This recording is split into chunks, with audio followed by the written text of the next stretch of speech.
So in this video, I'm going to be talking about higher consciousness. You guys want to know how to get to higher levels of consciousness so that you can participate in your spirituality at ever deeper levels. You have been practicing spirituality perhaps for a long time, perhaps just a few years, maybe you just started. Either way, you love to watch the spiritual masters on YouTube and you like to research them in different cultures, such as Buddhism and Hindus, who talk about things like enlightenment and chakras and peace and happiness. And I want to help break you free of some of the ideas you have so that you don't spend time pursuing stuff that isn't worth your while. And instead of just pointing those things out, I'm actually just going to point at the things that you're avoiding that you can be using to get to higher consciousness that you're not currently using. Number one of the things you're avoiding is psychedelics, because what you have is you have a bias against psychedelics because you see them as drugs. Now, we do as humans call psychedelics drugs, but you're not looking at your spirituality from a high level even now. So let me help you see this in the light that's going to help you. First of all, psychedelics are extremely powerful. In fact, if you're not using them, you probably will never get to the levels of consciousness that you imagine. And actually, consciousness goes beyond what you can imagine, literally, because your imagination is limited. The way you currently look at psychedelics, you group them in this box called drugs, and then you call this box a box of bad things. Because there are other things that are in this box called drugs that are what we call bad in society because of how we see people who do them and how their quality of life essentially goes, such as cocaine, heroin, right? So you have psychedelics mixed in with these other groups, but they don't belong in this group at all, first of all. So what you're doing is you're not able to see the big picture because the stigma is in the way. If you're able to bust through the stigma, then you can actually start to get to higher levels of consciousness if you responsibly and legally use them, right? You shouldn't be using them if you're too young. You shouldn't be taking high doses of these substances, but they are critical, especially for a developed country where we have very busy lives. Old school meditative practices like self-inquiry, yoga, and meditation are not going to be enough. But you want them to be enough. And see, you don't get to pick and choose what elevates your consciousness and consciousness work.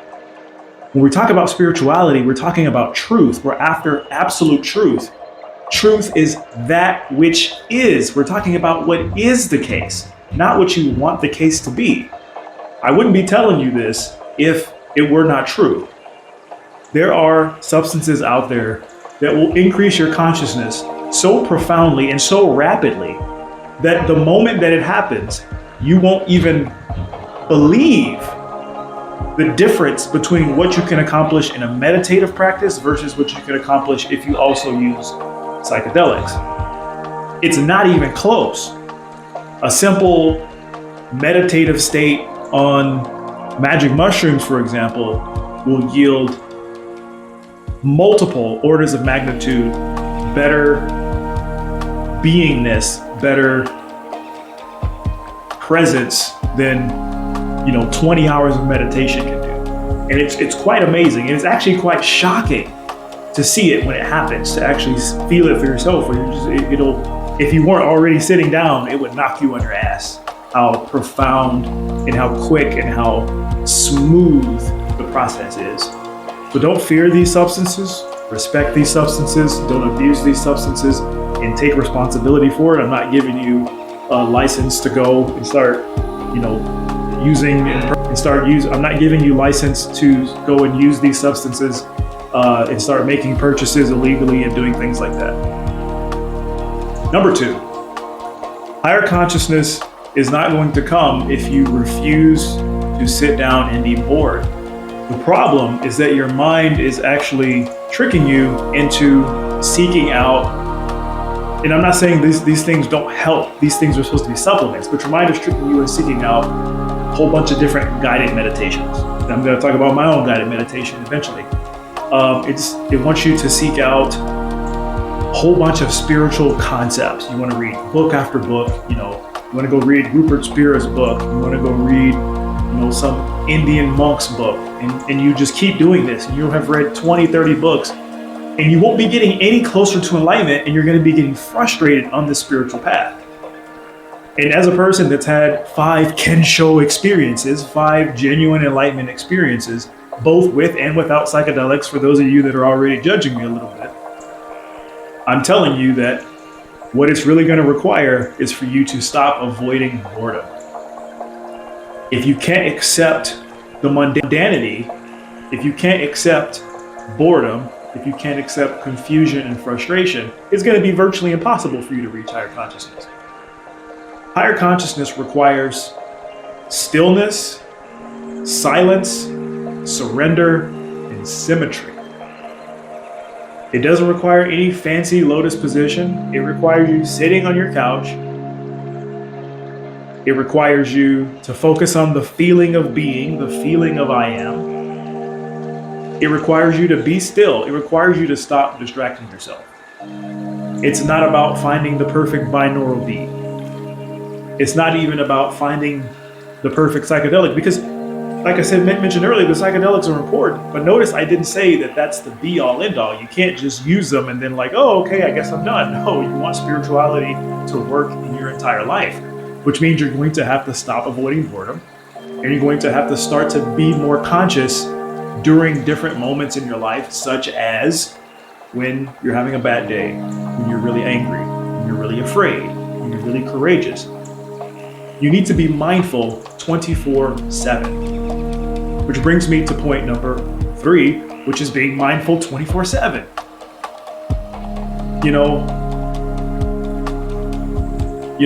Being mindful means when you're taking a shit. This means if you fall down the stairs, you're mindful while you're falling down the stairs. This means you gotta stop taking life too seriously and too personal. You just have to stop and observe. That's what being mindful means. It means you're alert. You're alert to experience. Notice that the present moment always has different content in it. Distance, moving distances and time, the passage of time, these are imaginary. And if you haven't noticed this yet, this is because you haven't sat down long enough to just be still and notice that time is imaginary, so is distance. All of us are sitting in the same spot. There is no different locations. It appears to be a different location. Eventually, if you stay mindful, you'll start to notice what experience is, what sensations are, what the 5 senses are. Don't avoid the stillness, like I said, but also you got to keep bringing your mind back to the present moment, because you're going to get distracted all day long. And I'm not just talking about your phone buzzes, you got to go to work, the kids need help, you're horny, all this stuff that pops up. Like, that's not the only distractions. The other distraction, the one that's the most persistent, probably by far, is your thinking. The mind just doesn't stop thinking, and you get carried away by these thoughts. It'll even think about spirituality. Your mind will think all day when you start this path about spirituality. So if you are a person who's been spiritual for a while and you're looking to break through to the next level, notice that you have been thinking a lot about spirituality. This is not spirituality. That's thinking about spirituality. You're a step removed from it. By definition, it's not spirituality itself. Spirituality is about being. You need to be the observer. You need to be aware. You hear the spiritual teachers tell you that you are the witness, but you don't truly trust those spiritual teachers. People that you trust way more than me. Nisargadatta Maharaj, for example, a great, phenomenal teacher, especially in the practice of self-inquiry. What does he tell you? He tells you that you are the witness, to focus on the I am. Spirituality, finding the truth rather, is not easy. It's very difficult. It's emotionally difficult. Who wants to be mindful 24/7? Who wants to look at other human beings and go, This is just part of the experience. This is like part of the illusion of life. You know intellectually that that's the case, but you need to start holding it as true until you actually discover it to be true. It's not about believing like, oh, my cat is God. I truly believe that, so I'm done with spirituality and now I'm gonna go cook stuff. No. Notice your cat. Every time you see your cat, you realize like, oh yeah, that's right, my cat apparently is God. Can I notice that myself? Is that what I see? And then answer the question, no, maybe I don't see that. Let me observe my cat. Why does my cat exist? If distance isn't real, where's my cat run off to? Does my cat still exist when I don't see my cat?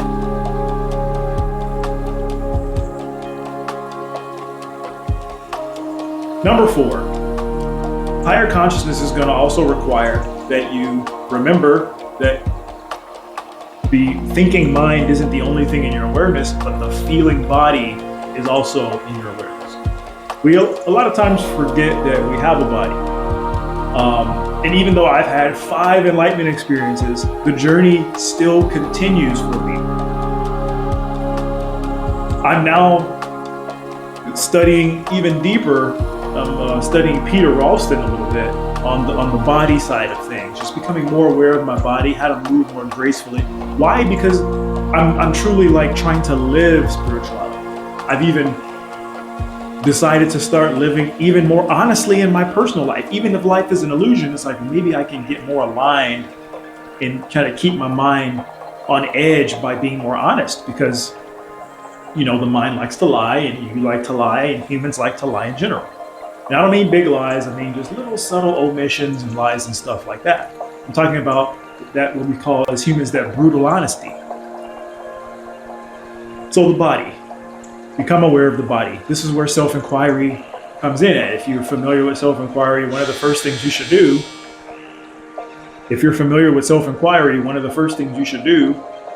is become conscious of your feet and then each section of your body all the way up to your head, so that you cognize that you are not the body, right? Because you're the one observing it. You're labeling, oh, feet, knees, legs, ass, hips, stomach, shoulders, whatever.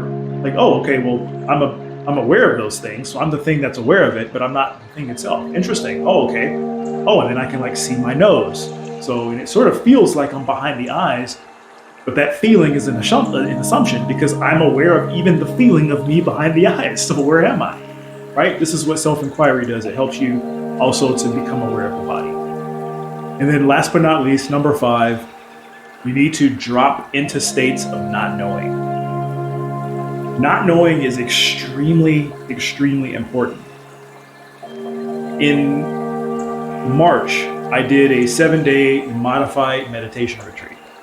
And on this retreat, I did 7 days of meditation where I meditated between like 4 and 7 hours each day.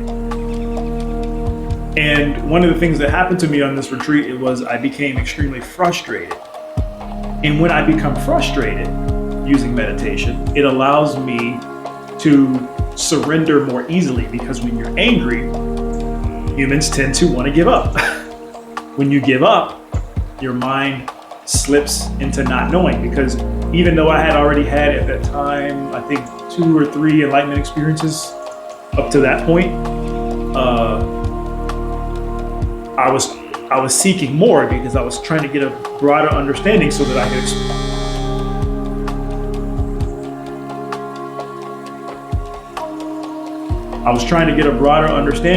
I could explain more concepts to you guys and kind of help you guys as well.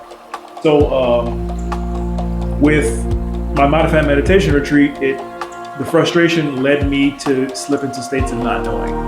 Another way to slip into not knowing basically is just to tire the mind out in any way that you can think to do so. This is actually one of the uses of meditation. Meditation itself hardly does anything. So if you're obsessed with and constantly searching for ways to become more conscious during your meditation, don't spend so much time on that. Use your meditation sessions to really become conscious of the fact that you don't know what the fuck is going on in reality. People do not want to say that. People do not want to say, like, I don't know, right? Especially if you're already a spiritual person like me, right? Because I know so much now, right? Because after you've had a few awakenings, you've seen so much that it's hard to say that you don't know, because it's like, no, I really know. But knowing is a feeling. Check out my video about knowing. I'll put it in the description.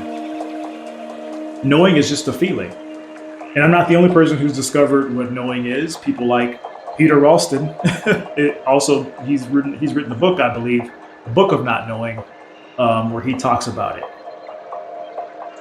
I think he came to the same conclusions that I did. I haven't finished his book. I only read like the first 2 chapters of it. But it's okay to, and that's one way to figure out, or to become conscious of the fact that you don't know, is by recognizing that knowing is just a feeling, and feelings come and go. With that being said, earlier in the video, I forget which number it was, I mentioned that a lot of times you run off and you try to find the perfect self-inquiry.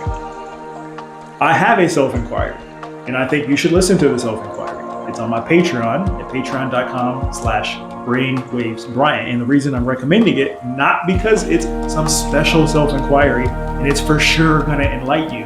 It's not gonna do that, okay? My self-inquiry, the purpose of it is to use it to become conscious of the I am. It helps you do that. It also helps you to realize that you don't know, because it's filled with existential questions that you'll be listening to and internalizing. It helps you become conscious of things in your environment. I sort of walk you through awareness as you're driving. It's meant to be used while you're driving, but you can use it, while you're sitting and doing meditation, running, walking, riding your bike, whatever. So definitely check that out.